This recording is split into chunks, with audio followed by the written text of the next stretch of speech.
What's up everyone? Welcome back to the channel. And oh man, I'm genuinely excited about today's video because we are diving deep, and I mean deep, into one of the most unappreciated blockbusters of the entire 2010s, and that film is Dawn of the Planet of the Apes from 2014. And I know some of you are already clicking away thinking it's just a monkey movie, and that right there is exactly the problem. Because Dawn of the Planet of the Apes is so much more than a monkey movie, it's genuinely profound piece of science fiction filmmaking that has more to say about human nature, about tribalism, about inevitability of the conflict than most so-called prestige dramas that get showered with Oscar nominations. And today we are going to prove that together. So strap in because this is going to be a long one. I want to tell you right now why this video exists, because I have been wanting to make this for a very long time, and the reason is simple. Dawn of the Planet of the Apes is one of those films that gets lumped in with simple summer blockbusters and the franchise sequels, and people just kind of move past it. They watch it, they enjoy it, they give it a thumbs up in their brain, and then they forget about it by the time the next Marvel movie drops. And that drives me absolutely crazy, because when I sat down and really thought about this film, when I started breaking it apart scene by scene, I realized that Matt Reeves, the director, made something genuinely special here, something that uses the spectacle of apes riding horses and carrying guns as a delivery mechanism for deeply human philosophical questions about whether peace is actually possible between groups who fundamentally distrust each other, and whether one bad actor can genuinely destroy the work of thousands of good faith people. And I think in 2024 and beyond, that message has only gotten more relevant, not less. So here's what we are going to do today. We are going to go through everything, the full breakdown, the cast and the character analysis, the story scene by scene, through all three acts, the themes and deeper meaning, the filmmaking craft, the box office, the production secrets, the key scene breakdown, Easter eggs, the controversies, my personal verdict, all of it. And yes, this video contains full spoilers for Dawn of the Planet of the Apes, so if you have not seen it, here's my advice: go watch it right now. It's on streaming, it's all will take you 2 hours, and then come back here and we will talk about together. And if you have seen it, stay with me, because I promise you are going to see this film in a completely different light by the time we are done. And if you are enjoying that we do here, please hit like and subscribe, because long form deep dives like this one take an enormous amount of work, and your support genuinely means everything. Now, let me give you some context about this film, because understanding where it came from and what it was up against makes the whole thing more impressive. Dawn of the Planet of the Apes was released on July 11, 2014, distributed by 20th Century Fox, produced by Churning Entertainment, and directed by Matt Reeves, who you might know now as the guy behind The Batman from 2022, but at this point in 2014, he was best known for Cloverfield and Let Me In, which, if you know those films, tell you something interesting about what kind of director he is, because both of those films are essentially intimate character dramas disguised as genre movies, and that's exactly what he did here too. The film is the sequel to Rise of the Planet of the Apes from 2011, which was itself a kind of origin story reboot of the entire Planet of the Apes franchise, and Rise had been this lovely surprise hit that nobody expected to be as emotionally effective as it was, largely because of Andy Serkis' performance as Kaiser. So going into Dawn, there was real anticipation, but also real pressure, because everything was asking, can they recapture that made Rise special? Can they deepen it? Or is it going to be one of those sequels that just spins its wheels and get bigger without getting better? And the budget reflected that pressure, coming in at around $120 million, which is significant but not astronomical for a summer tentpole in 2014. And the expectation was that this movie needed to at minimum match Rise box office of around $481 million worldwide, and ideally blow past it. Let's talk about the cast because this is where Dawn of the Planet of the Apes gets fascinated in a way that I don't think enough people appreciate. And the most important thing to understand right off the bat is that this film has an unprecedented situation for a major Hollywood blockbuster. Its most compelling, most nuanced, most emotionally resonant characters are not played by human actors in the traditional sense. They are motion capture performances, and the level of craft involved in bringing these characters to life is, I would argue some of the finest performance work of the entire decade. Andy Serkis returns as Caesar, the chimpanzee leader of the ape colony, and look, I have said this before, I will say it again. Andy Serkis deserves serious awards recognition for this performance, and the industry's consistent failure to meaningfully recognize motion capture work is one of the great ongoing injustices of Hollywood because what he does in this film requires every single skill a great actor needs: physical control, emotional authenticity, subtle expression, the ability to convey complex internal states, thorough minimal external movement, and he does all of it while wearing a suit covered in tracking dots and working on set that will later be completely replaced by digital environments. His background in theater and his extensive work developing Kaiser across two films means that by dawn, he knows his character inside out. He knows how Kaiser holds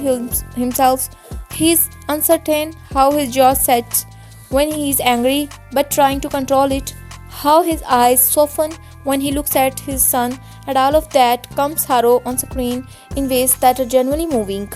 Toby Kebbell, meanwhile, plays Koba, the scared bonobo who serves as the film's most dangerous antagonist, and his performance is extraordinary in a complete different way because Koba requires Kebbell to play someone consumed by trauma and hatred while still making him comprehensible, even occasionally sympathetic, and the restraint and intensity he brings to Dad's role is remarkable. On the human side of the equation, Jason Clarke plays Malcolm, the human who attempts to build a bridge between species,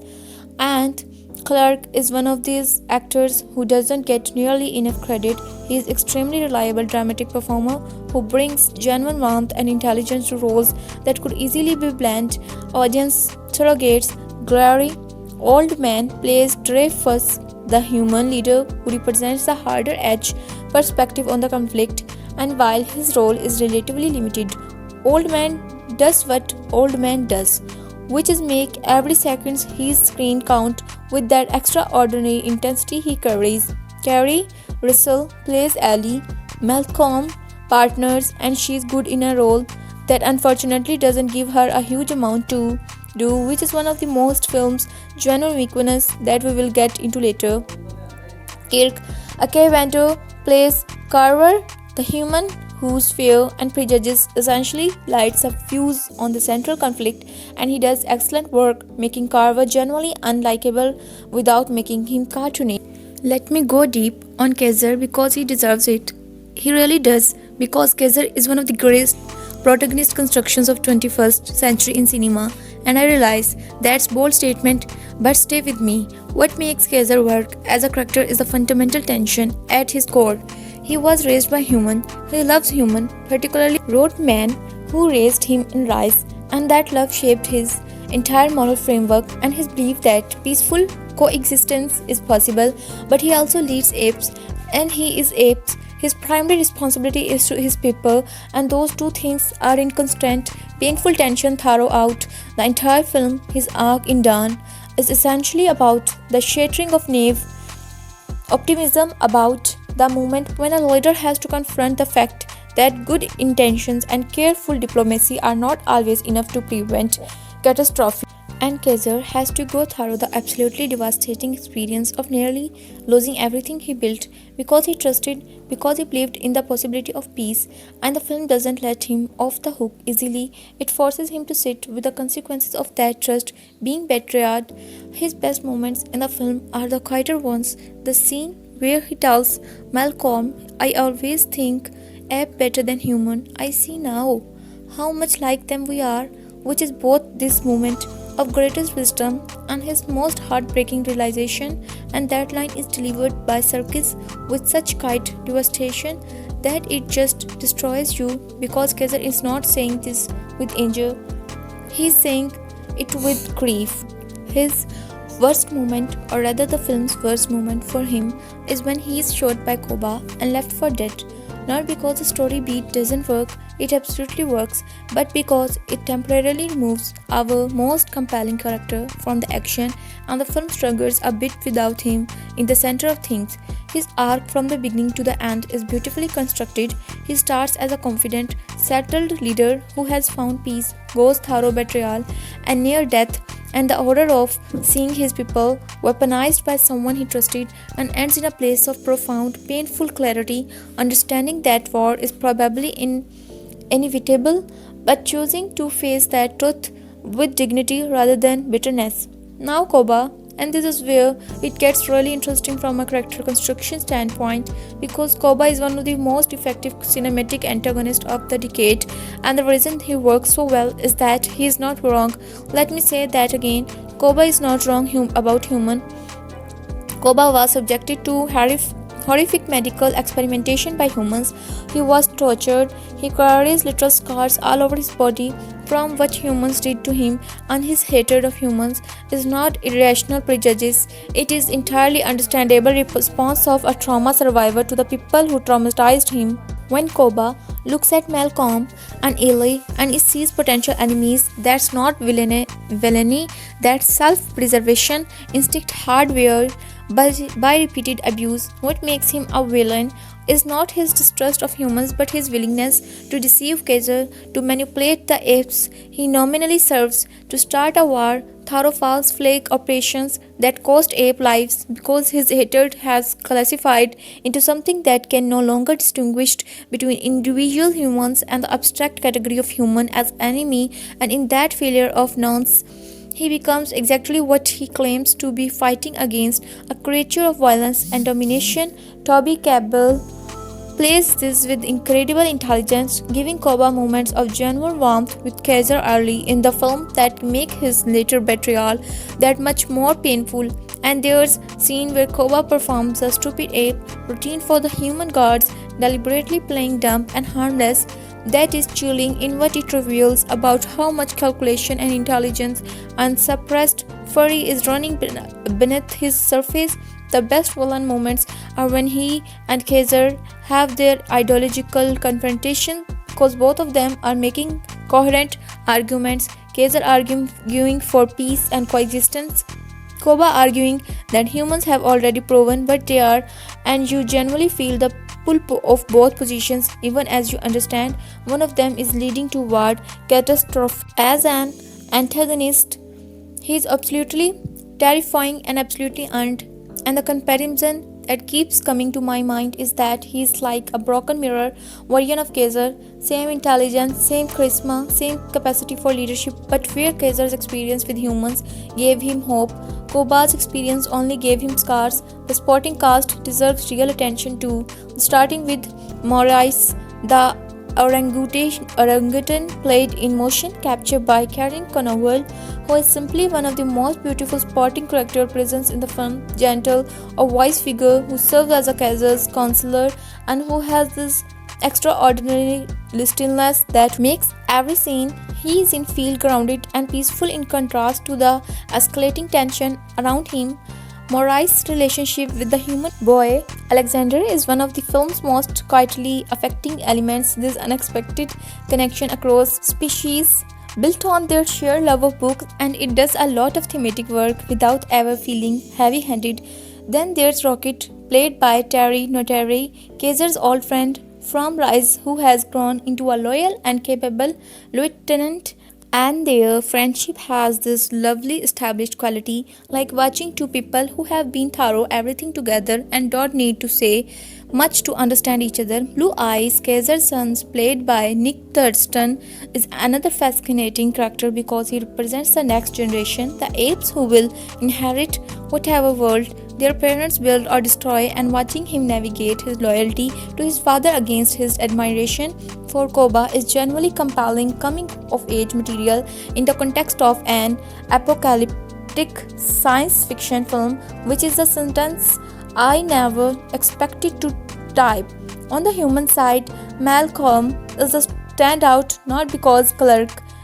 does flashy work but because he does honest, making Malcolm's desperation and goodwill feel completely real, and his evolving relationship with Castle has genuine warmth and genuine tragedy. Two beings who in another world might have been friends but who keep getting pulled apart by forces neither of them fully controls. The ensemble chemistry in this film is remarkable, particularly between the act performers, and a big part of that is the extensive preparation they all did together under movement coach Terry Notary, who worked with the cast to develop a unified physical language for app-like movement so that when they are all on screen together, there is a coherent physicality to their interactions that feel like a real community rather than a bunch of actors in separate performance capture sessions, and that investment pay off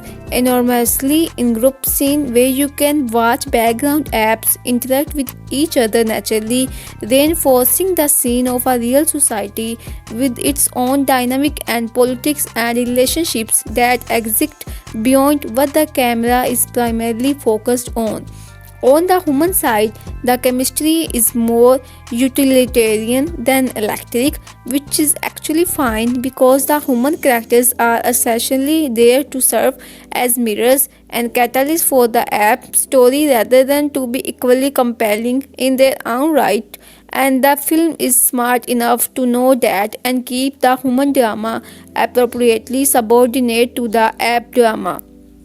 Okay, let's get into the actual story, and I want to do this properly because there's so much going on beneath the surface of what looked like a fairly straightforward post apocalyptic narrative. So, starting from the very beginning, the film opens with this extraordinary sequence that immediately tells you what kind of movie you are watching. A montage of news broadcasts and emergency alerts showing the rapid collapse of human civilization due to simian flu, a virus that was accidentally unleashed at the end of Rise, and that this opening is brilliant for several reasons. It's covered 10 years of story in about aftermath, about what people wreckage of catastrophe, what is exactly what the film is about. Then we cut to the app colony in the redwood forest north of San Francisco. And this transition is stunning because suddenly the film is green and lush and alive, and we are watching apes hunt together with coordinated intelligence and sign language communication. And the opening hunt sequence is one of the great establishing scenes in blockbuster filmmaking because it shows you this entire society without telling you anything directly. You just observe it and understand it. The setup of Act 1 does something really smart that I want to highlight for a second as an educational point about narrative construction. It establishes equilibrium before disrupting it, which is a classical dramatic structure choice, but it does it specifically to make the disruption feel genuinely costly because by the time the first humans stumble into ape territory, we have invested enough in the ape community and understood enough about how hard Kaiser has worked to build this peaceful society that the arrival of humans feels like a genuine threat to something valuable, not just a plot incident, and that investment is what makes everything that follows emotionally consequential. The moment of first contact between Malcolm's group and the apes is brilliantly staged. Carver panics and shoots an ape named Ash, Blue Eyes' best friend, and in that single moment of fear-driven violence, you see the entire potential conflict crystallized into one incident, and it's significant that violence comes from the human side first and is motivated by fear rather than malice because the film is being very careful to distribute moral culpability fairly rather than simply making one species the villain. As we move into the second act, which is the longest and richest section of the film, the central tension is constructed around a simple but devastating dramatic irony. We can see that both Malcolm and Kaiser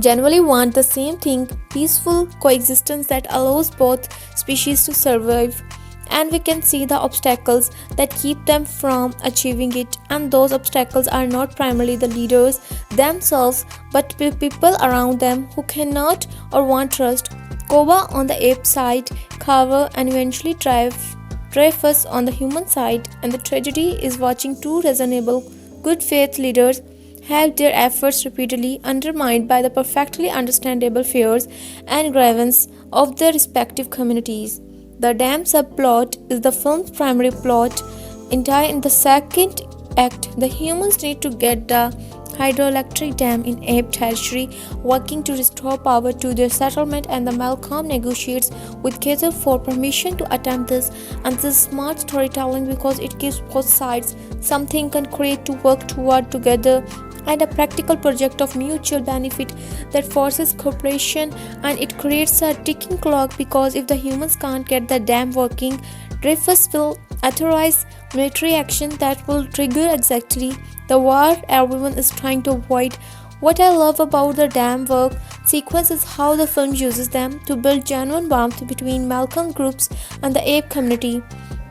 particularly in the scenes where the Blue Eyes and Alexander connect over Morrick's intervention with the books, and these moments of cross-species connections are the film's emotional heart because they demonstrate that the peaceful future Kaiser is trying to build is not a fantasy, it's achievable, it's happening right in front of us, which makes what comes next that much more devastating. Kobal's subplot runs through the second act, which increasing manic, and here's something really interesting about how Reeves handles it. He lets us inside Koba's perspective enough to understand his reasoning without endorsing it, which is much harder to do than it sounds because Koba is doing genuinely monstrous things, conducting a secret reconnaissance mission to discover the humans' weapons cache, ultimately murdering two ape guards and shooting Kaiser himself and blaming it on the humans, and yet the film manages to keep his motivations comprehensible even as his actions become indefensible because it keeps returning to the reality of what was done to him. Those flashback-like moments where we see the scarring and understand the experimentation that caused it, and that context doesn't excuse him, but it explains him in a way that prevents him from being simply evil monkey, which would be dramatically boring and thematically cheap. The moment when Koba shoots Kaiser is the film's true pivot point.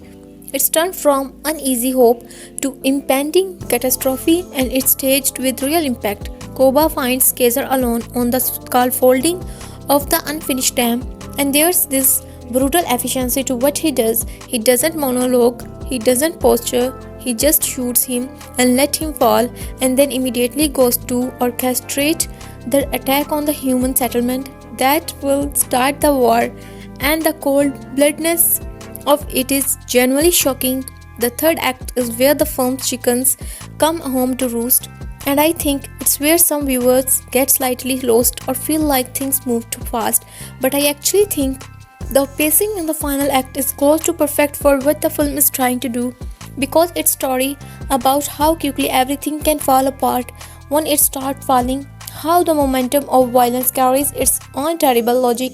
and so the escalation feels appropriate rather than rushed. Kaiser,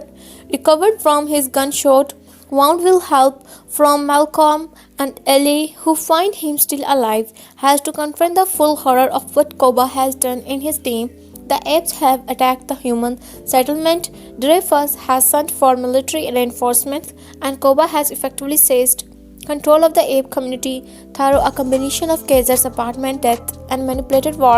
favor, imprisoning any apes who question him, including Rocket. The confrontation between Kaiser and Koba at the top of the unfinished skyscraper is the climax, and it is magnificent, both as spectacle as dramatic completion of everything the film has been building, because it forces Kaiser to answer the question Koba has been posing all along. If apes must always choose apes, then what does Kaiser do with the an ape who has betrayed everything apes are supposed to stand for in his name? Kaiser's decision to let Koba fall, his declaration that Koba is not ape, is the film's most controversial and most important moment because it forces the film's protagonist to make an exception to his own most fundamental principle, and the film is honest about what that cost him, ending not in triumph but in the kind of exhausted grief. As Kaiser tells Malcolm that war is coming and they can't stop it now, that whatever chance they had is gone. What this movie is really about, at its absolute core, is whether cycles of violence can ever be broken, and the answer it arrives at is achingly, honestly, pessimistic without being nihilistic. And I think that distinction is crucial to understanding why the film resonates the way it does. The primary theme is the tragedy of trust in a context where trust has been made nearly impossible by history, and the film explores this with real sophistication because it never assigns the failure of trust to any single character's personal moral failing. It shows trust falling as a structural problem, a problem of accumulated trauma and a reasonable fear, and the way that a single act of betrayal or violence can undo months of patience bridge building in seconds. And that is such a precise and honest observation about how human communities, and apparently ape communities, actually function, that it almost hurts to watch. The film is in direct conversation with real world conflicts. You can read the ape human tension as a metaphor for any number of historical or contemporary situations where two groups with legitimate grievance and legitimate fear keep failing to achieve lasting peace, not because their leaders don't want peace, but because the conditions that would make peace sustainable have been so thoroughly destroyed by past violence that even the most well-intentioned efforts keep getting derailed. And I don't want to be reductive by mapping it onto the specific conflict, but the resonance is unmistakable and clearly intentional. The social commentary in Dawn is doing some of its most interesting work around the question of extremism and how it functions within communities, because Koba is not just a villain, he is representation of how trauma, when it's not processed but instead weaponized, can be transformed into political capital, and his manipulation of ape community fear after Kaiser is shot. The way he channels genuine grief and genuine fear into support for military action is a frighteningly accurate depiction of how leaders in real-world conflicts have historically used crisis to consolidate power and override the more cautious impulses of their communities. And the fact that the film places this not in a human character but in an ape makes its function as a kind of mirror that lets us examine these dynamics with a little more clarity than we might if we were watching it play out among humans, where our political and cultural sympathies might get in a way. There's also interesting commentary happening around the figure of Dreyfus, because while Koba is clearly the villain, Dreyfus represents something more nuanced and more uncomfortable, the reasonable person whose reasonable fear leads them to choices that will have catastrophic consequences. In Grey Old Man's Brave's tearful scene where he looks at photos of his dead family on a working iPad is the most humanizing moment for the human side of the conflict, and it's placed precisely to complicate your feelings right before things get worse. The symbolism throughout the film is layered in ways that reward close attention without ever becoming so obscure that it alienates casual viewers, and one of my favorite examples is the recurring use of fire as a symbol. Fire appears in the ape community as a peaceful domestic element, the campfire around which they gather, the torches that light their homes. But in Koba's hand, fire becomes a weapon. He burns down the ape army and blames it on humans, and later the human settlements burns, and this transformation of fire from communal warmth to destructive weapon is perfect visual metaphor for what the film is doing thematically with the entire concept of community, showing how the same energy that can bind people together can, in the wrong hands, be turned to destruction. The dam itself is another piece of loaded symbolism. It's a structure built by humans that the apes needs to destroy in order for both species to survive, which means cooperation is literally necessary for the lights to come on. And where the dam does eventually get working, it's these beautiful moments of possibility, humans and apes together achieving something neither could do alone, immediately followed by Koba's attack on the settlement,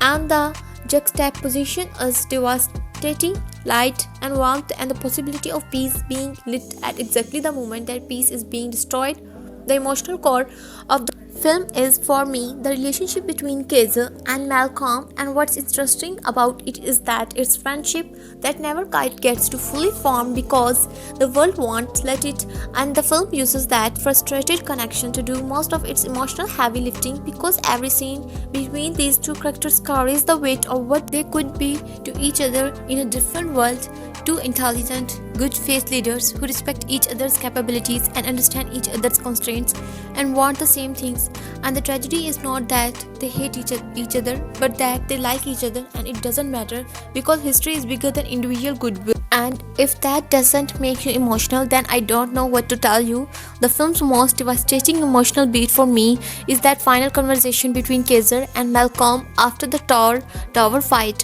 where Kaiser sends Malcolm away for his own safety, and they both understand they are probably never going to see each other again, and that the thing they were both trying to build is rubble, and there's no dramatic farewell, no big speech, just this kite acknowledgement of failure between two beings who did their best, and it was not enough.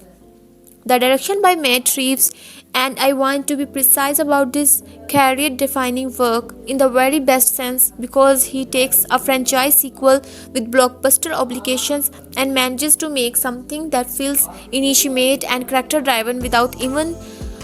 ever short changing the spectacular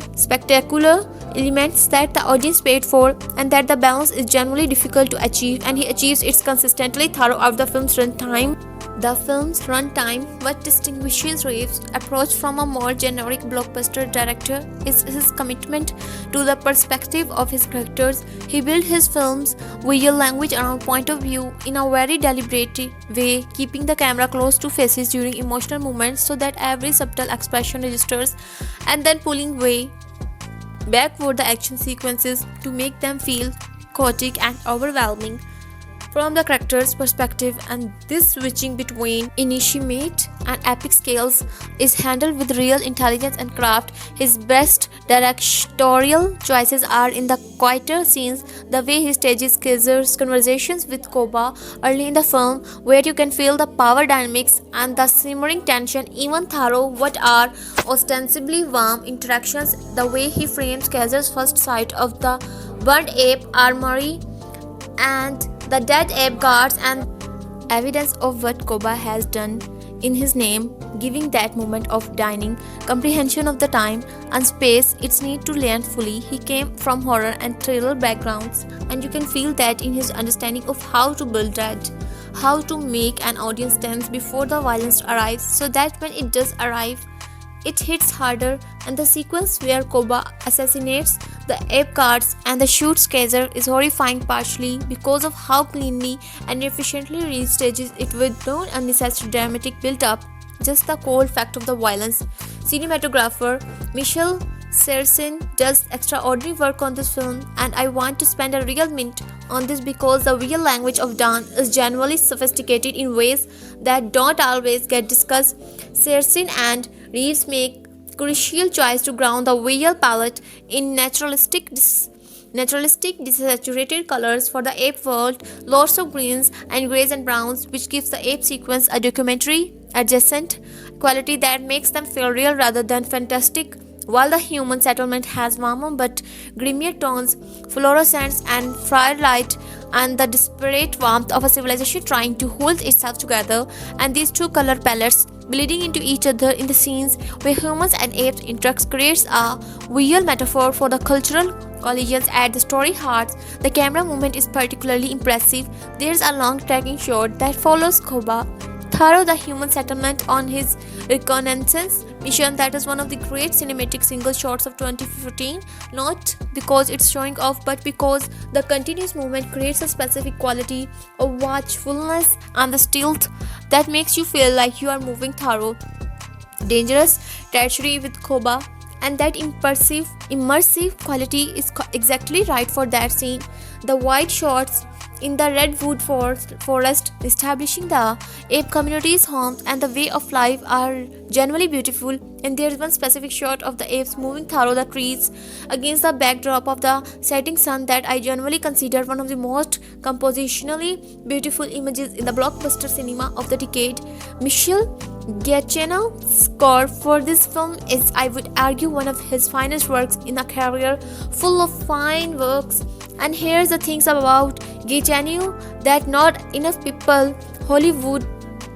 appreciate. He is one of the last composers working in mainstream Hollywood who writes that you could call genuinely developmental music where themes evolve and transform over the course of a film rather than just being repeated for emotional cues. And in Dawn he does this brilliantly, giving Caesar's theme a quality of patient determined nobility that gradually takes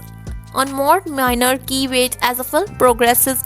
and Caesar's optimism gets tested and broken, and giving Koba's musical moments this harsh, grinding quality that sounds like something damaged and dangerous moving under the surface of the ape community's harmonics. The sound designs more broadly is incredible and deserves its own mention. The ape sign language is given subtle subvocalizations and physical sounds that make their communication feel real and embodied rather than just subtitled gestures, and the attack on the human settlement is a genuinely terrifying sound design achievement. Horse hooves on pavements, apes whooping war cries, machine gunfire, screaming humans are layered with extraordinary precision so that you can identify individual sound within the chairs while still feeling completely overwhelmed.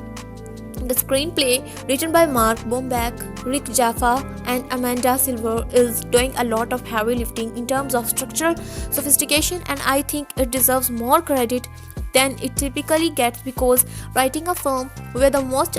articulate and emotionally compelling characters communicate primarily through sign language and broken spoken language, where the drama has to function on a near mythological scale while still feeling personal and specific, is a genuinely difficult craft challenge, and for most part they solve it elegantly. The dialogue for Kaiser specifically is brilliant in its bareness. He speaks rarely and in a short sentence, but every sentence he does speak carries enormous weight, precisely because we have seen the full emotional landscape that those few words to represent, and that comprehension is a real writing achievement. The structure is clean and efficient, establishing its pieces in Act 1, developing and complicating them in Act 2, and paying them off in Act 3 without significant loose ends. And the escalating complication of them plot with the Koba betrayal plot is well managed, so that neither feels like it's competing with the other, but rather than they are converging toward the same catastrophe by different roads. The film's weakness in the writing are primarily on the human sides. Ali is criminally underdeveloped and functions more as a competent presence than a full character, and some of the human settlement scenes have a generic post-apocalyptic texture that compares unfavorably to the richness of the ape community scenes. And while you understand why those choices were made, the human world needed to feel mundane and threatening while the ape world needed to feel vibrant and worth saving. It still results in some dramatically thinner sections when the focus is entirely on the humans. Let's talk numbers, because the commercial story of this film is genuinely interesting and tells you a lot about where the franchise was and where folks thought it was going. Dawn of the Planet of the Apes opened on July 11th, 2014, and had massive opening weekend of around $72 million domestically, which exceeded most projections and was a significant jump from Rise opening weekend of about $4 million. So right out of the gate, this was a success story, and that strong opening was driven by a combination of genuine enthusiasm from audience who had loved Rise, strong early reviews that emphasized the film's ambition and quality, and smart marketing that led with the spectacular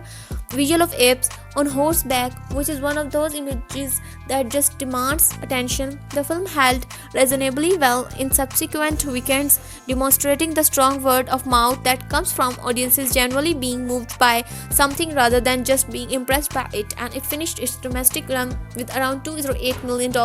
and added approximately $500 million internationally for a worldwide total of around $708 million against the $120 million production budget, which made it easily profitable, easily the most successful film in the rebooted franchise at that point, and one of the bigger commercial hits of summer 2014. The performance was even more impressive in context. Dawn was released in a summer that included Transformers: Age of Extinctions, Guardians of the Galaxy, How to Train Your Dragon 2 on the same weekend as Snowpiercer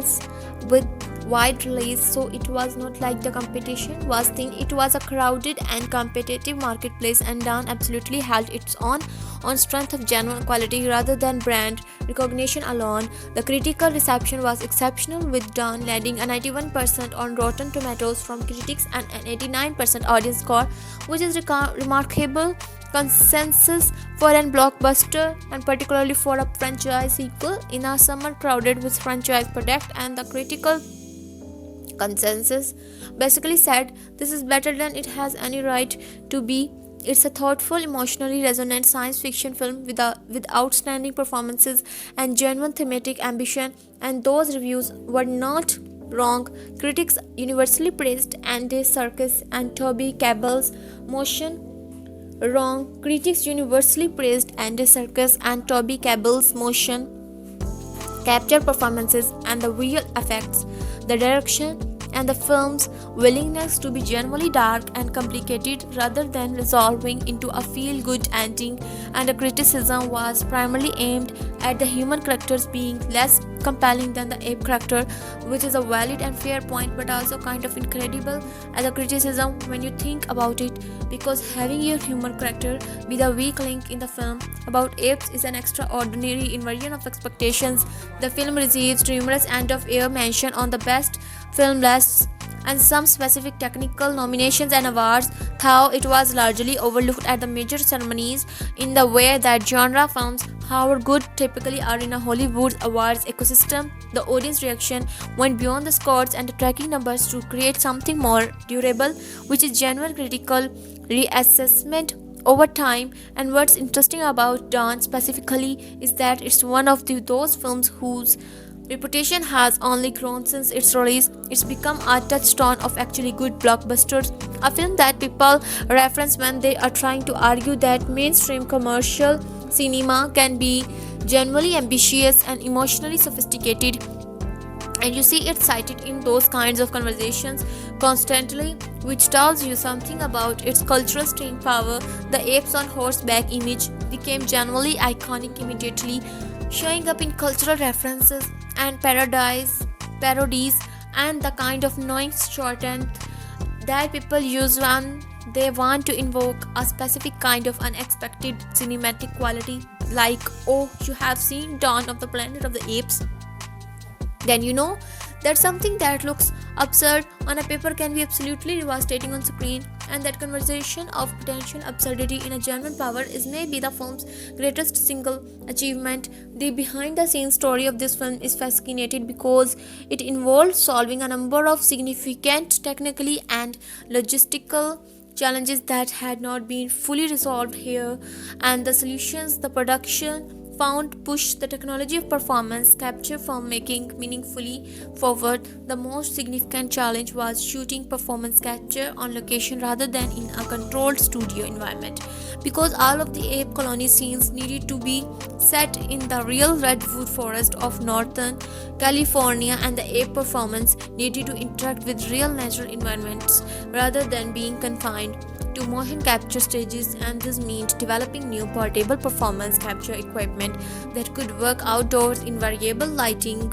conditions, which is generally difficult because the cameras that track the dots on the performance suits needs very specific and consistent lighting to function properly. The solution involved a combination of specifically designed head rigs that attached small cameras directly to each performer's costume to capture facial expressions, and the on-set visual effects team working constantly to manage the lighting conditions to keep the data clean, and it worked extraordinarily well, giving the ape scenes that grounding naturalistic quality I mentioned earlier. The dam location was an actual hydroelectric dam near Vancouver, Canada, and the shooting there involved extensive coordination with the facility operators and the creation of a particularly rebuilt settlement environment around the real infrastructure. And the result is that the dam sequences have a weight and texture to them that you simply cannot replicate with a fully CG environment because real structures, real water, real concrete have physical presence that cameras register differently than digital constructions. The preparation that Andy Serkis, Toby, Cobell, Terry, Notary, and the other ape performers undertook was comprehensive and intensive.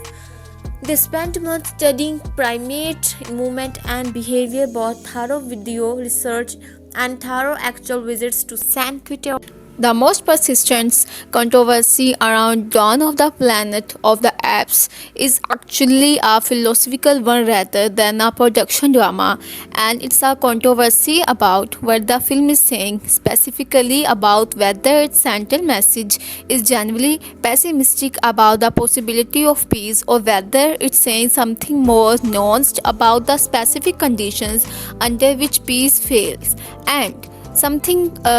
this debate matters because it determines whether you find the ending devastating or merely sad. The pessimistic reading says the film is essentially arguing that conflict between different groups is inevitable because there will always be a Koba, always be someone whose trauma or ideology or ambition will find a way to light the fire, and that therefore the effort of people like Kaiser and Malcolm and ultimately futile, doomed to fail not because they did anything wrong, but because the structural conditions for their success can always be undermined by one determined bad actor. The more hopeful reading says the film is making a more specific argument. Peace fail here in the specific circumstances between these specific group, not because peace is impossible, but because it requires conditions that were not fully in place yet, specifically the kind of deep mutual understanding and trust that can weather the provocations of extremists on both sides, and that the relationship between Kaiser and Malcolm demonstrate what that understanding could look like even as the world around them prevent it from taking root. I find myself drawn to the more hopeful reading not because I think the film earns it narratively, it doesn't. It ends in failure and approaching war, but because I think Reeve is too sophisticated a filmmaker to be making a purely nihilistic argument, and the friendship between Kaiser and Malcolm, however frustrated, feel like the film's true moral center. The other major debate is about whether Akoba is a problematic character from a representation standpoint, specifically around the reading of him as a figure who embodies the argument that victims of oppression who respond with violence are ultimately the greatest threat to peace, which is a narrative framework that has been used in a real world context to legitimize movement for liberation and justice. And I think this is a worth taking seriously critique, even if I don't navigate it by making Koba genuinely sympathetic and right in his assessment of human history. But the counter argument is that, however well intentioned the characterization, the structural narrative position Koba occupies, the aggrieved extremists who destroy the possibility of peace mapped into a political archetype that has historically been used against oppressed groups, and you can find that reading uncomfortable and still appreciate the film's other qualities. The plot hole debate centered primarily on the question of how exactly Kessel survived being shot by Koba and falling a significant distance, and the film's answer that he grabbed scaffolding on the way down and fell in a control in a way to survive the impact is plausible but not exactly satisfying, and I have made peace with it as one of those narrative conveniences that the story requires and that you have to extend good faith to accept.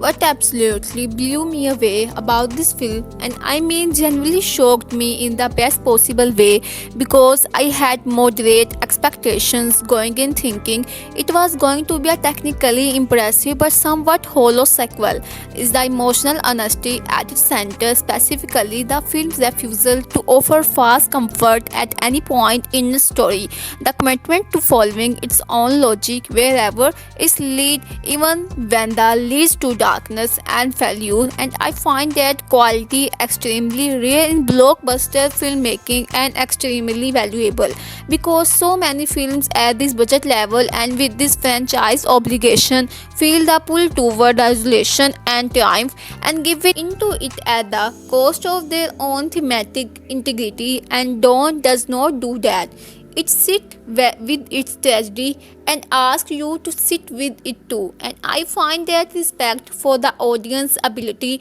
to handle difficult emotional material genuinely moving in itself. The motion capture performances are absolutely stunning, and I want to say that clearly and forcefully because they deserve to be said. What Serkis and Cable and the rest of the Ape performers accomplish in this film is not a lesser form of acting than traditional performance. It is acting full stop, requiring having skill and adding technical challenges that traditional performance does not have to contend with, and the consistent failure of major award bodies to grapple with his honesty continue to frustrate me. Here's where it slowed me slightly,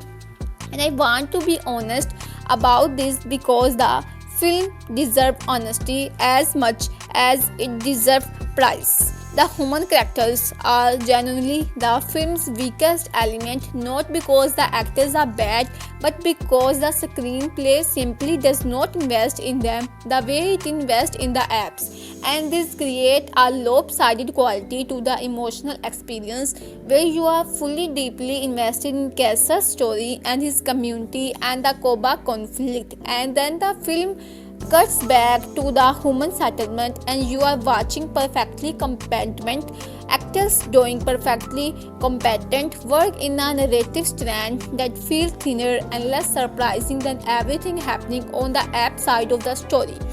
Carrie Russell in particular deserves better than Ellie gets. She is a genuinely excellent actress, and the film essentially uses her as a competent medical presence and a relationship anchor for Malcolm without giving her a single scene or moment that is specifically distinctly her, and that's a genuine missed opportunity. Dreyfus similarly is a more interesting character in theory than in execution. Gary Oldman is great in every scene he is in, but the film does not have enough time with him to make his tragic story feel fully earned rather than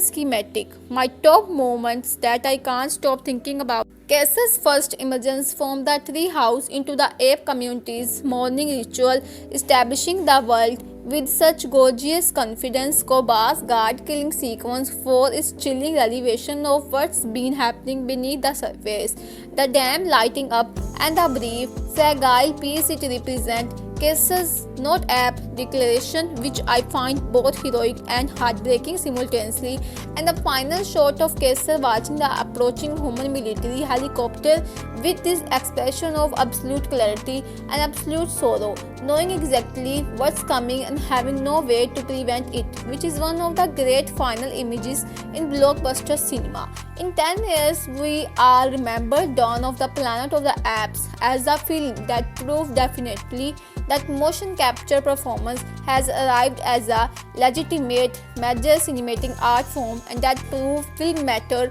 more as the technology becomes more widespread and the question of how to understand and credit it becomes more pressing for the industry, because this film is the clearest possible case study in what performance capture can achieve when it's in the hands of genuinely skilled performers with genuinely exceptional material to work with. Beyond that specific legacy, I think it will be remembered as part of the small, distinguished group of mainstream blockbusters from the 2010s that managed to use commercial genre filmmaking as a vehicle for genuine thematic ambition film that prove you don't have to choose between the audience that wants spectacle and the audience that want ideas, because if you do your job well enough, those audiences are actually the same audience. Its influence on subsequent blockbusters is already visible. The willingness of films like War for the Planet of the Apes and in a different register Avengers Infinity War to end in defeat and tragedy rather than triumph, to trust audience with dark conclusions or something to dawn, demonstrating that this approach could be both critically successful and commercially viable. The elements that will age well are the thematic content, the character works, especially from the app performance, and Reeves' direction. The elements that will feel dated are mostly in the human world, where the post apocalyptic production design already has some of the generic texture of 2010s dystopia that will feel period specific in the way that 1970 sci-fi looks unmistakably of its era. The franchise continuation led immediately to War for the Planet of the Apes in 2017, which Reeves returned to direct and which picked up exactly where Dawn left off. With Kaiser now accepting the inevitability of war and going though is on very different kind of story about vengeance and sacrifice and what it means to lead a people though their darkest are. And War is a film that rewards having wars done carefully because so much of the Kaiser's interior life in War only makes complete sense in the context of what he went through in his film, the shattering of his optimism, the painful necessity of what he did to Koba. The franchise then went dark for a year before Fox's acquisition by Disney raised questions about the future, and a new series in the Planet of the Apes franchise has since been developed, with Kingdom of the Planet of the Apes releasing in 2024, set many generations after Kaiser's story. And while I am curious about that direction, I also feel that Kaiser trilogy has a genuine completeness to it that new entries cannot fully share in, because Andy Serkis' Kaiser is one of the great cinematic characters and you can build a new story in this world, but you cannot replace that specific achievement. Alright, let me give you the full breakdown, the score, the grade, the complete picture of where I land on the dawn of the Planet of the Apes after everything we have been through together in this analysis. And I want to be methodical about this because I think each element deserves its own assessment rather than just one overall number. The story gets a 9 out of 10. It's a genuinely exceptional narrative structure with real thematic depth and honest emotional stakes, and the only reason it's not a perfect 10 is the lopsidedness between the app narrative richness and the relative thinness of the human story, which is a real structural limitation, even if it's an understandable one given where the franchise creative energy was invested. The characters get a 9 out of 10. Kaiser and Koba are two of the great characters in the 21st century science fiction cinema. The sporting gaps are beautifully realized, and the human characters are the drag on an otherwise excellent score. The acting gets a 10 out of 10, and I will hear no argument about this. What Serkis and capable and Conable and the Notary accomplish in this film is among the finest ensemble performance work of the decade, regardless of how you can categorize the medium though which those performances were delivered. The direction gets a 9 out of 10. Reeves is working at the peak of his powers here, making smart choices in every department and bringing genuine cinematic intelligence to material that could have been handled generically. The cinematography gets an 8 out of 10. Saracen work is often extraordinary and occasionally merely excellent, and the visual language is sophisticated and purposeful without quite reaching the level of unforgettable iconography. The music gets a 9 out of 10. Giacchino's score is genuinely developmental and emotionally intelligent and among his finest work. The writing gets an 8 out of 10. The app dialogue and the narrative structure is genuinely excellent. The human character writing is a weak point. The entertainment value gets a 10 out of 10. I have never been bored during this film is any of my multiple viewing, not for a single minute. Overall, I give it a 9 out of 10 and a 4.5 star out of 5, which means it's not quite a masterpiece in my personal estimation, but it is unambiguously out of the great blockbuster of its era. My final recommendation is this: if you have not seen Dawn of the Planet of the Apes, go watch it immediately tonight, and I mean that without caveat or qualification, because this is exactly the kind of film that reminds you why cinema matters, why storytelling matters, why craft and ambition and genuine emotional honesty matter, even inside the framework of a commercial franchise sequel about intelligent apps. It's for anyone who loves science fiction that takes ideas seriously, anyone who wants to see extraordinary performance work, anyone who appreciates direct and research facilities where they could observe great apes up close, and they worked with movement coach Terry Notary, who is himself a former gymnast and circus performer, to develop a physical vocabulary for each character that was consistent and repeatable and distinctively individual, because one of the challenges of the motion capture is that without distinctive physical choices, different characters can blur together, so each ape needed a specific way of moving, a specific physical personality that would translate even through the digital transformation into the final character. For Serkis, this was the third time approaching Kaiser after the two films in the franchise, so much of his preparation was about deepening and evolving what he already knew, finding where Kaiser would be psychologically after 10 years of building his community, how leadership and fatherhood would have changed his physicality and his emotional bearing. Cobell,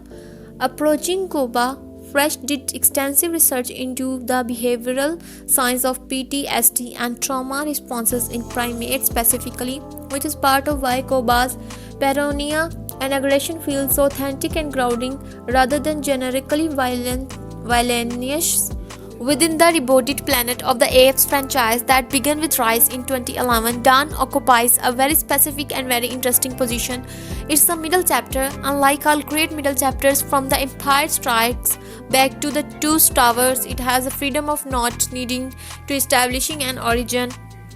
or deliver a definitive conclusion, which means it can spend its entire runtime in the complicated, morally ambiguous ground where the most interesting dramatic territory lies. And I would argue that Dawn is the strongest entry in the entire reboot trilogy precisely because it uses that freedom most fully. Compared to Rise, which is a genuinely good film with one central emotional performance but a fairly conventional narrative structure, Dawn is operating on a much more ambitious thematic and structural level, treating its pulp premises as a genuine vehicle for ideas rather than just an emotional delivery mechanism. Compared to War for the Planet of the Apes from 2017, which I also love but which makes very different choices, Dawn is warmer, more interested in the possibility of peaceful coexistence, even as it demonstrates obstacles to it, while War goes darker and more elemental, almost mythological in its structure, and comparing the two tells you a lot about how the franchise evolved as it became more confident in its own ambitions. In the landscape of science fiction cinema of the 2010s, more broad, Dawn of the Planet of the Apes sits in interesting and distinguished company. It's doing what the best science fiction does, using a fantastic premises as a lens through which to examine real human conditions in ways that a realistic drama couldn't access as cleanly, and it does it with more sophistication and less self-consciousness than most of its contemporaries, because it never winks at the camera or telegraphs its own seriousness. It just tells its story and trusts that if it does well enough, the significance will register organically. The comparison I keep returning to is with Arrival from 2016, another science fiction film about first contact and communication across species difference, and while Arrival is doing different things in a different register, both films share this fundamental commitment to taking their premises as seriously as possible and to finding the genuine emotional and philosophical stakes that lie inside what could have been treated as popcorn entertainment. Genre-wise, Dawn is in the tradition of thoughtful, character-driven science fiction, and it belongs on the same shelf as films like Children of Man and District 9 and Mad Max Fury Road.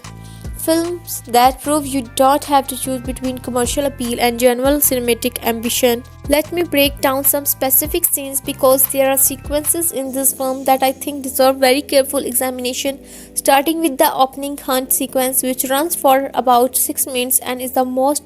confident piece of first act storytelling I have seen in a blockbuster in years. What's happening on the surface is a group of apes hunting a deer in the redwood forest. What's happening underneath is a complete establishment of the ape community's society, values, communication systems, power dynamics, and the way of life, all without a single line of expository dialogue. And the way Reeves and his teams achieves this is extraordinary detail, world building in every frame, apes coordinating thorough sign language and grunts and physical signals, respecting hierarchy while also showing genuine affection and camaraderie and camera captures all of this with the kind of patient observational quality you associate more with nature documentaries than blockbuster filmmaking, and that quality is completely intentional because it establishes the apes as creatures worthy of being observed and understood rather than simply as spectacle to be marveled at. The scene I think about most often from this film is the one where Koba performs his stupid ape routine for the two human guards at the armory, and I want to spend real time on this because it is doing so many things simultaneously and all of them perfectly. On the surface level, Koba is performing harmlessness to gain access to the armory, scratching himself comically, making simple vocalizations, displaying submissiveness, and the human guards laugh at him and let their guard down completely because they can't conceive of their creature in the front of them as a threat or a strategist. And then, in the span of about 30 seconds, Koba drops the performance entirely, his eyes going flat and cold and terrifyingly intelligent, and kills both guards with brutal efficiency. And what makes this sequence so powerful is not the violence itself but the revelation of performance. We have been watching Koba perform for Kaiser and for the other apes, performing loyalty and agreement that may mask his true intentions, and this scene externalizes the inner performance in the most explicit possible way, showing us exactly what he's been doing all along. And horror if it comes from recognizing that we too, like Kaiser, have been partly fooled. The confrontation between Kaiser and Koba at the top of the unfinished skyscraper is the climatic scene, and it earns its place as a climax through the accumulation of everything that's come before it. Because by the time we reach this moment, we understand both characters completely. We know why Kaiser has always tried to protect Koba despite Koba's aggression and resentment. We know why Koba considers his actions not just justifiable but righteous, and their physical confrontation on that exposed half-completed structure above a burning city is the film's central philosophical argument made physical. Kaiser's belief in ape unity and moral principles against Koba's belief that survival justifies anything, and Kaiser's victory and his final declaration that Koba is not ape is the film's most morally complicated moment because it requires Kaiser to break his own most fundamental principle to uphold the deeper principle beneath it. The scene where Malcolm discovers Kaiser's alive is one of the most film's quieter emotional peaks, and I think it sometimes gets overlooked because it follows the very dramatic shooting and precedes the very dramatic final act, but it's doing crucial work. Malcolm finds Kaiser barely alive and hides him, and in this scene Jason's Clarke gets to show what he can really do as an actor because there's this extraordinary rush of competing emotions across his face when he realizes Kaiser is alive. Relief, fear, urgency, the weight of knowing that Kaiser's survival might be the only thing that can stop the war, and Kaiser's first words to Malcolm after being shot, the barely audible "Go," trying to protect Malcolm from Koba's apes even in this moment of weakness, are the most Kaiser line in the entire film. The dam restoration scene where the power finally comes back on and the human settlement lights up for the first time in a decade, is the film's single most hopeful moment, and it's staged with beautiful restraint, no triumphant swelling orchestra, no extended celebration, just this quiet collective release of breath as the lights come on and humans and apes both stand here for a moment in the same illumination. And I love that Reeves doesn't let it be a triumphant movement, it's a tender movement, a fragile thing, because we already sense that Koba is out there and that this is the calm before the storm. And that tension between beauty and impending destruction gives the scene a quality that's almost unbearable in its sweetness.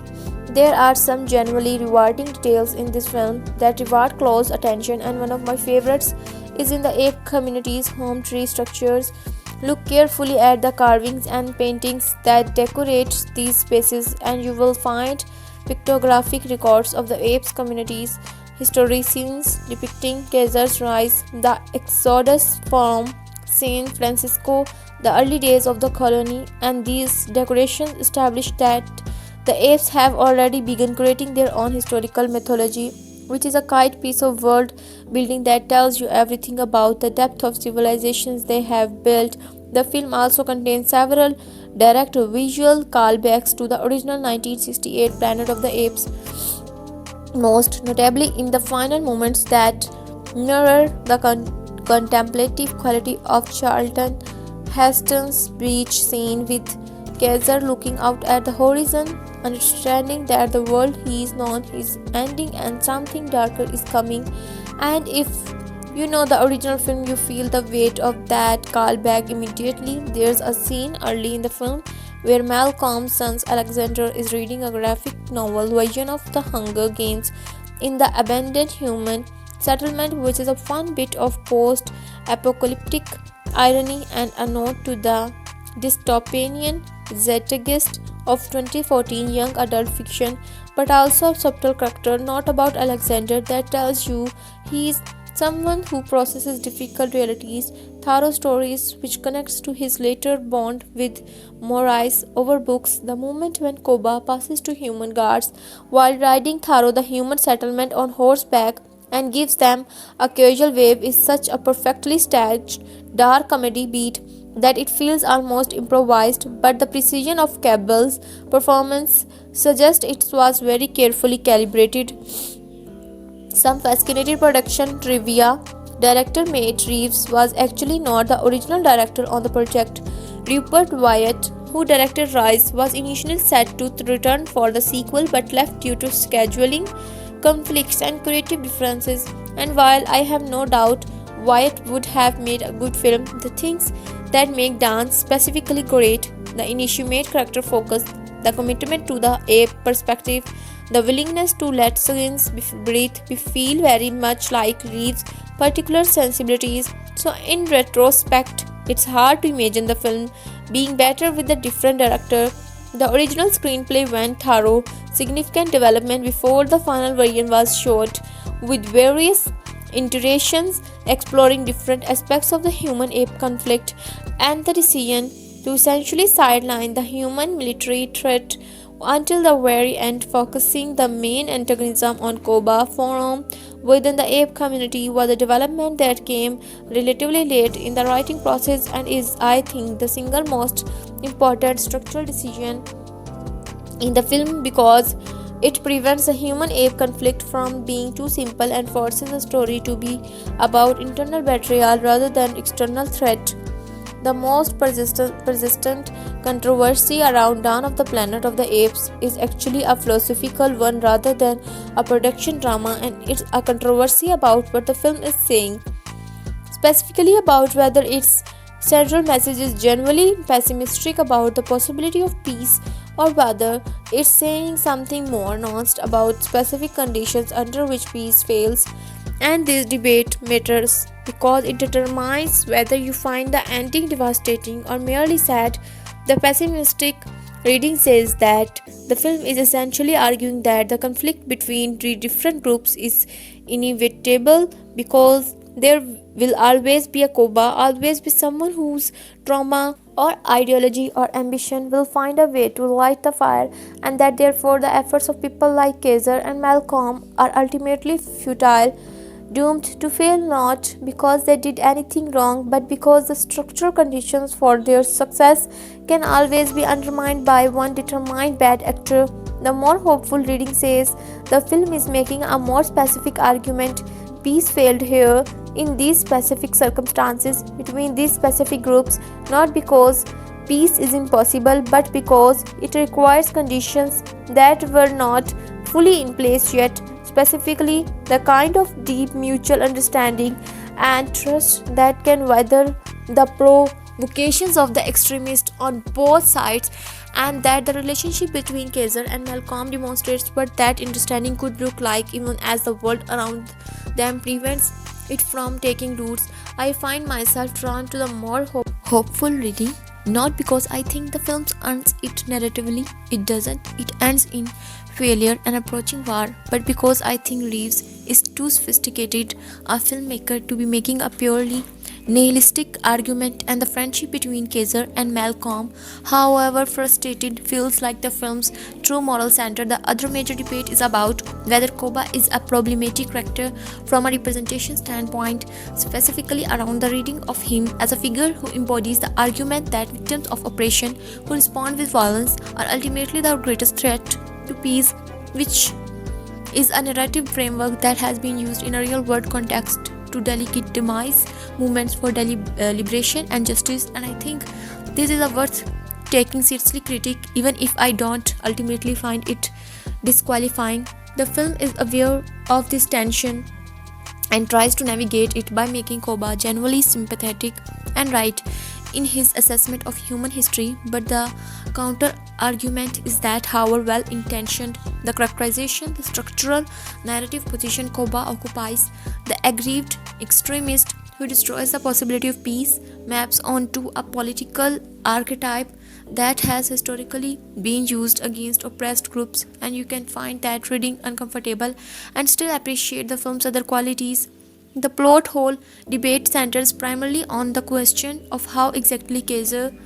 survived being shot by Koba and falling on a significant distance, and the film's answer that he grabbed scaffolding on the way down and fell in a controlled enough way to survive the impact is plausible but not exactly satisfying, and I have made peace with it as one of those narrative conveniences that the story requires and that you have to extend good faith to accept.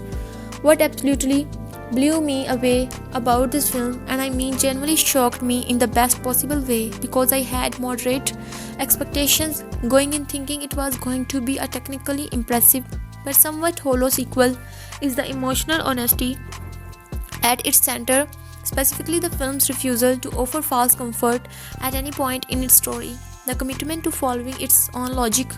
wherever it leads, even when that leads to darkness and failure. And I find that quality extremely rare in blockbuster filmmaking and extremely valuable, because so many films at this budget level and with this franchise obligation feel the pull toward resolution and triumph and give in to it at the cost of their own thematic integrity, and Dawn doesn't do that. It sits with its tragedy and asks you to sit with it you. And I find that respect for the audience's ability to handle difficult emotional material genuinely moving in itself. The motion capture performances are absolutely stunning, and I want to say that clearly and forcefully because they deserve to be said. What Serkis and Cabell and the rest of the ape performers accomplish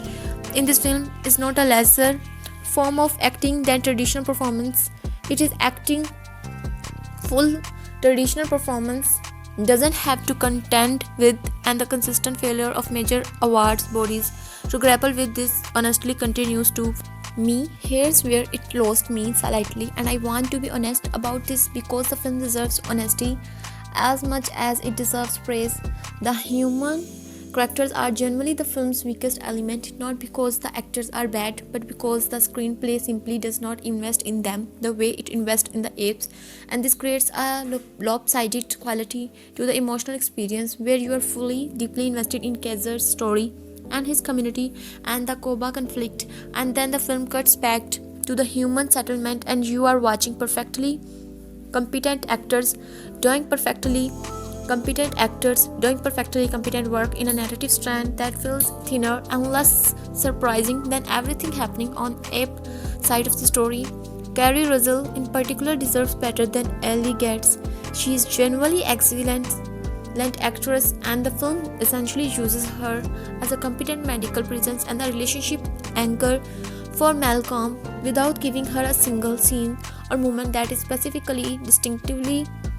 hers, and that's a genuine missed opportunity. Dreyfus similarly is a more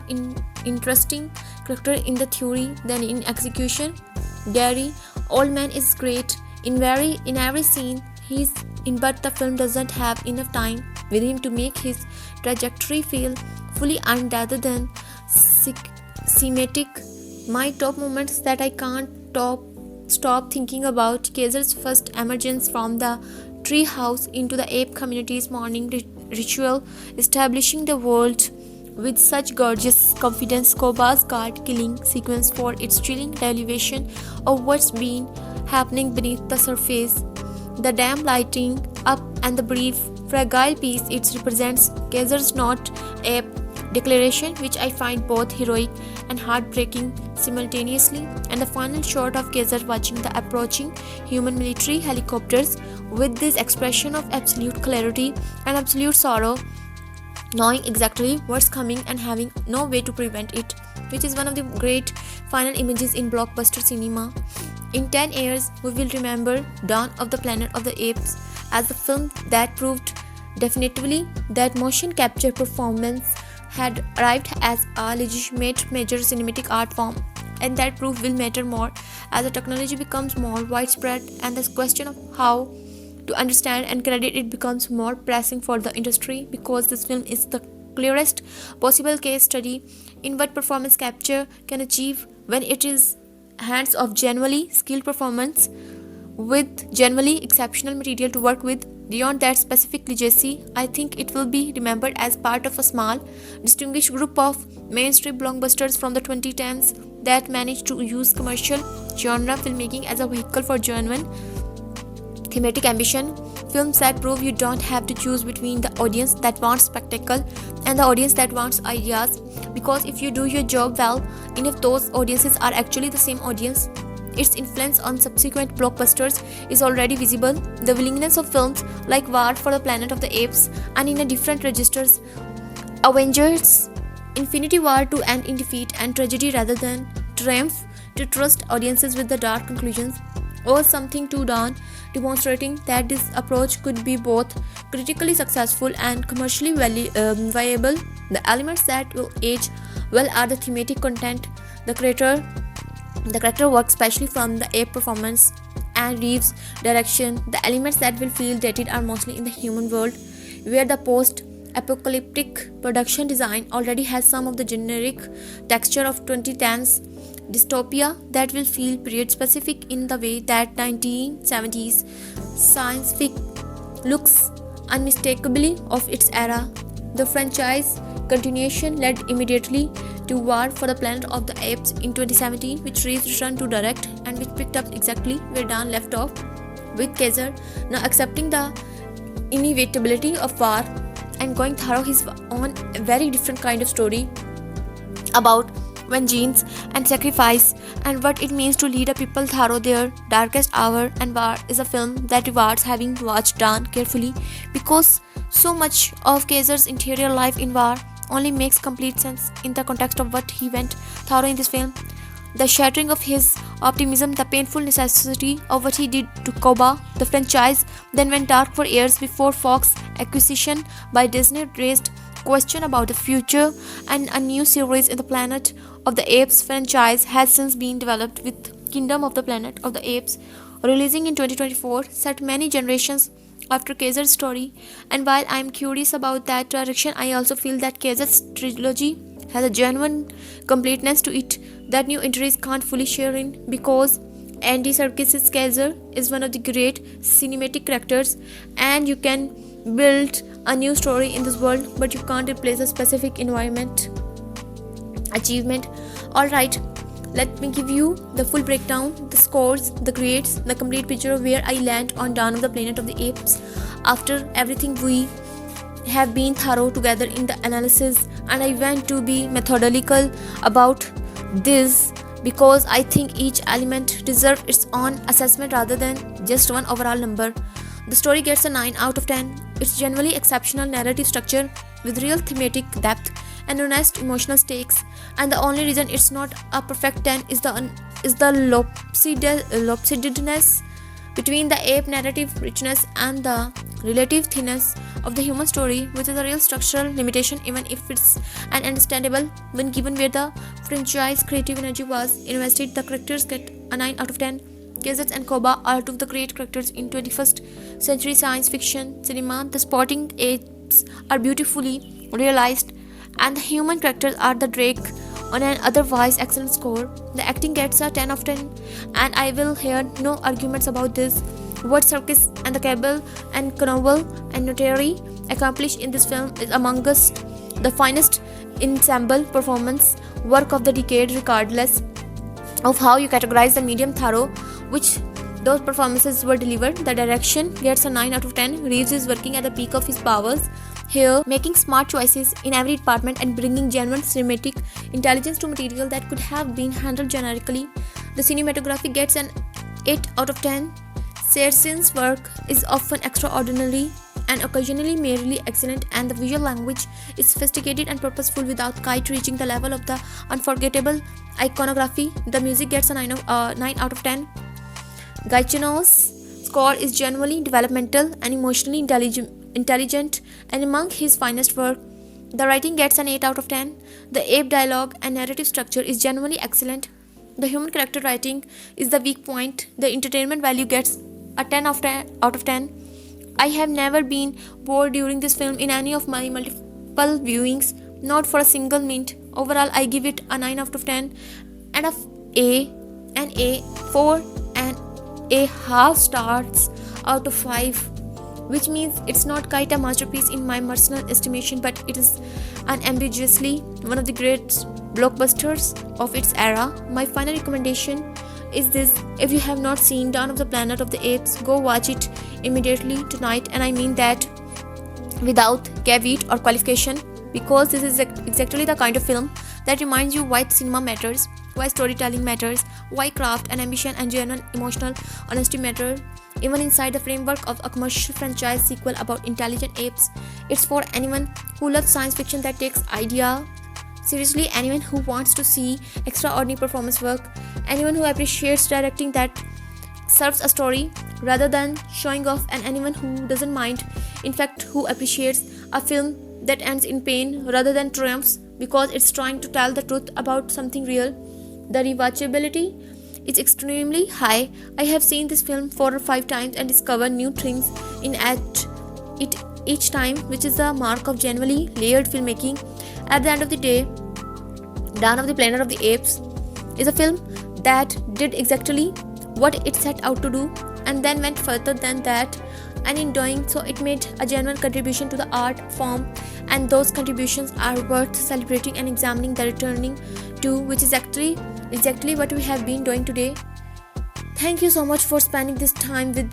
going deep on one of my favorite films of the 2010s, and I genuinely mean that, because to arts is a real commitment, and the fact that you are still here means the world to me and tells me that you care about this kind of deep, serious engagement with film as much as I do, and that's why I do this. If you found this valuable, please hit like, it helps more than you know, and drop a comment telling me your favorite moment from Dawn of the Planet to the Apes, or tell me I'm completely wrong about something. I love a good disagreement in the comments. Subscribe if you want more long form deep dives like this one, because I have a lot more of these in me, a lot more films that I think of deserves this kind of careful, loving attention. Coming up next, we are going deep on another underappreciated blockbuster that most people got wrong, and I think you are going to love it. So make sure you are subscribed so you don't miss it. Until next time, keep watching great cinema.